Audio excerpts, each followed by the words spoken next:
This is episode 2 of Give Me a Chance, and it is your host who's speaking, Vittoria. Hi everyone, and welcome to a new episode of Give Me a Chance. For those of you who are joining us for the first time, welcome, and I really hope you will enjoy this episode. And for those who are coming back after seeing the first episode, thank you. Thank you for all your comments, your suggestions, all your tips, and your messages. I'm currently really busy studying all your feedback and putting it into practice, but that will come along really soon. Also, last week I asked you to share with me any stories of yours if you had the chance to change your life or if you know anybody who has. And really thank you for all the tips and all your stories that I received. It's time to portray your stories on this show. But now let us go a little bit deeper into the episode of today. The story we're gonna hear about soon is a story about how being flexible and accepting the events that come to your way might give you later on the chance to understand who you are, what you really want to have from life, and to take a chance and change your life. So now it is time for me to introduce you to a friend of mine, Daphne. Hi Daphne, welcome to Give Me a Chance. How are you doing? I'm doing excellent, thank you. How are you doing? Very good, and let us start with a little bit of a introduction of yourself, Daphne. Can you tell us something about who you are? I'm Dutch. I live near the ocean in a small town. I love going to the beach.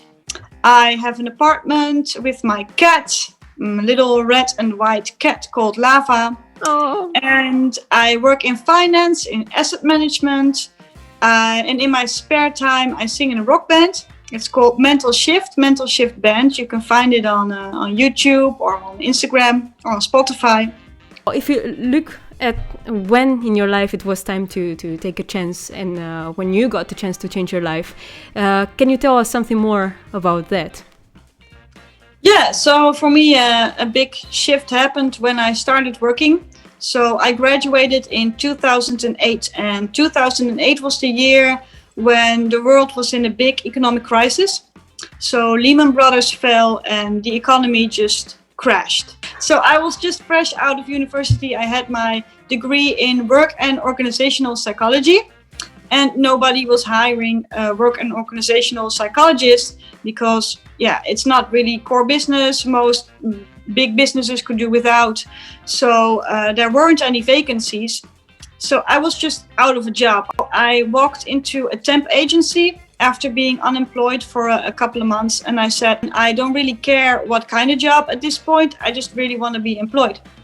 And they told me it's archiving for a pension fund. Yeah, it's really boring. It's just as boring as it sounds, but it's a job.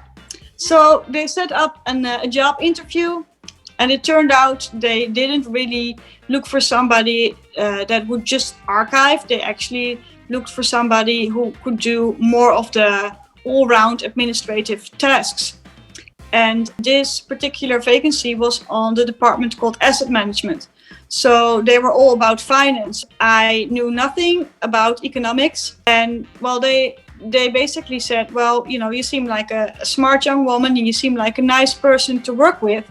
So we like to take a chance on you. So I ended up taking the job. And I was covering for somebody who was on sick leave, and the 3 months became 6 months. And I actually really, really liked it. And it was because the economy just collapsed that I was forced to go look outside of my comfort zone, because I would have never considered a career in economics or in finance. I had always been interested in psychology and I wanted to have a job in HR. And then at the same time, I got to experience what it is exactly that HR does on a day-to-day basis. And there was kind of a gap between the expectations that I had coming just fresh out of university and the practicality of that job. So that seemed less and less interesting to me. And then on the other hand, the job that I had in asset management, I thought it was really exciting because everything that happened in the outside world, it directly impacts, stocks and bonds. So it also impacted my work. So I really enjoyed it. And they even offered me a steady position, and they offered me a study that I can do to actually know more of what I was doing. I actually really liked it, and I would have never come up with this path on my own if it wasn't for the economic collapse and if it wasn't for these two people taking a chance on somebody with a psychology degree doing fulfilling a position in asset management. How did you feel about the moment in which you were offered a position in a financial company at the time?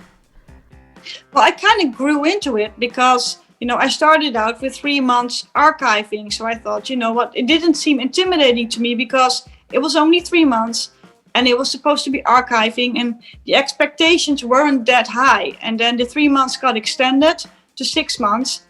And by that time, I had gotten really integrated in the company. And I remember even I used to go through the mailbox and there was all these, because asset management, it's like it could have its own dictionary. And I remember going through emails and receiving mail. We used to get physical mail even back then. And I just didn't know what these messages would say. And I would go into Investopedia. It's like the Google for asset management.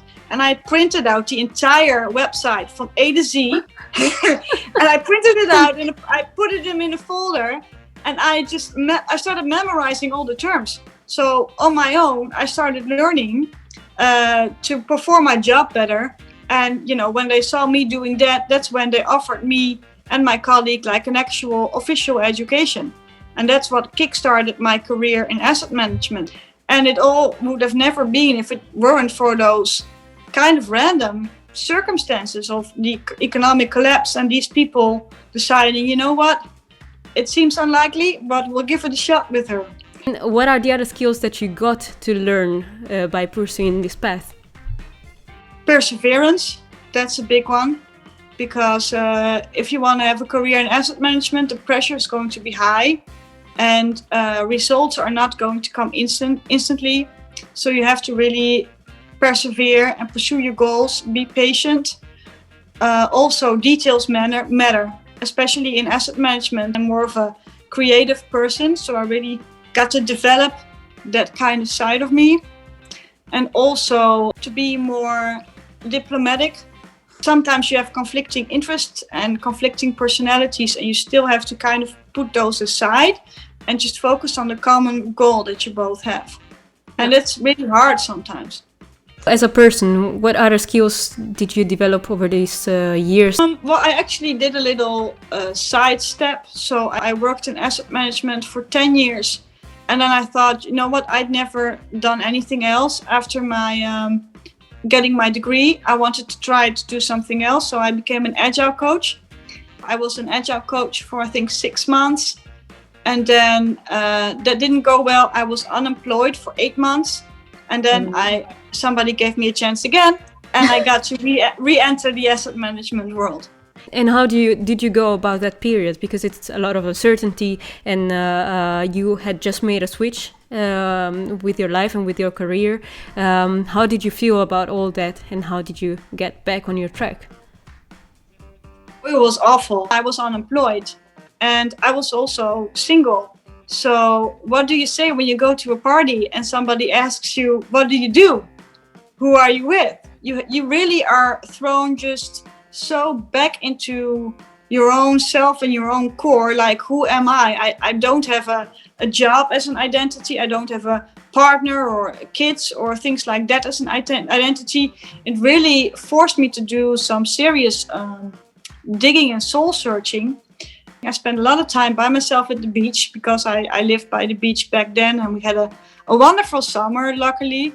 So I just spent a lot of time thinking, what is it that I like to do in a career? Did you get any support from the people around you? I would say, to be honest, that most people, like friends around me, couldn't really relate because nobody had been unemployed before, and especially not 8 months in a row. I got to reconnect with my family a bit better because of this situation. I got to even reconnect with some family members I didn't even know before. So I got to reconnect with my grandma and my aunt. That was really, really good. But in the end, you really have to pick yourself up. Nobody can really do that for you. And you know what really makes you happy. Somebody else can't decide that for you. And they can't go into your head and see and feel all the things that you have seen and felt throughout your life.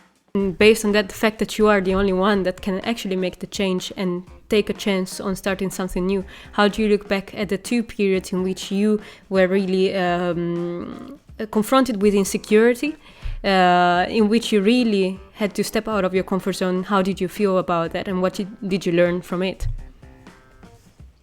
Well, I think I learned a lot, both from the first one and the second one, because from the first time when I started my career, I learned that even though you may have set your path out to be a certain way, like in my case, I set out to be a psychologist, that doesn't mean if that doesn't work out, you can start over and do something completely different. If you are flexible, open-minded and resilient, that you'll always land on your feet. And the second time around, I think I learned that that you will always be you, no matter what kind of labels or things you might have. So you grow more into you as a person, because you're born naked as a little child with nothing, and then you enter that way pretty much the same. And everything in between there, it's just a facade. It's just all temporary, and don't decorate your ego with all these labels. If you look at the future and hopefully when COVID will end, what would you like to do later on? I would really like to one day move to somewhere in the south of Europe part-time. Maybe Spain or something. I really don't like the long, harsh Dutch winters, and I love sunshine and I love the beach. So that would be my main thing. Yeah, and maybe find love, Well, as you said, it's never too late, so it can happen any moment, right? You said that you also have a band, and you are still playing with them, and you have brought out a new single, I thought, really recently. What are your plans with the band looking forward?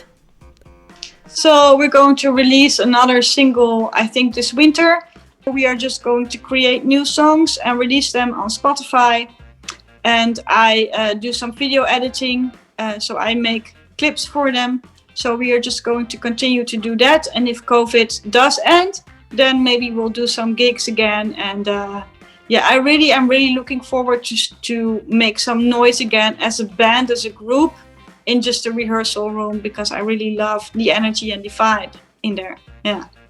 Daphne, thank you very much for your stories. It was really interesting to hear, and to hear about all your struggles and how you came about and you came out of the situations.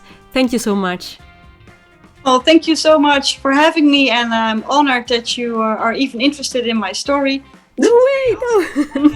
I wish you all the best of luck with your show, and I hope you have many more guests and many more episodes. This was Daphne's story. As you probably heard, Daphne was faced twice with uncertainty, and twice she came around it. The first time, she found a way to find a new career path that she didn't explore before. The second time, she got to learn more about herself and what she wanted to be. In both times, she got a chance to change her life. And with this, we come to an end of this episode. Have you ever had the chance to change your life, or do you know anybody who has? Please get in touch with us and leave a comment below. Do not forget to like and subscribe to this channel if you enjoyed this episode, and well, see you next time. Give me a chance on your screen and in your ears.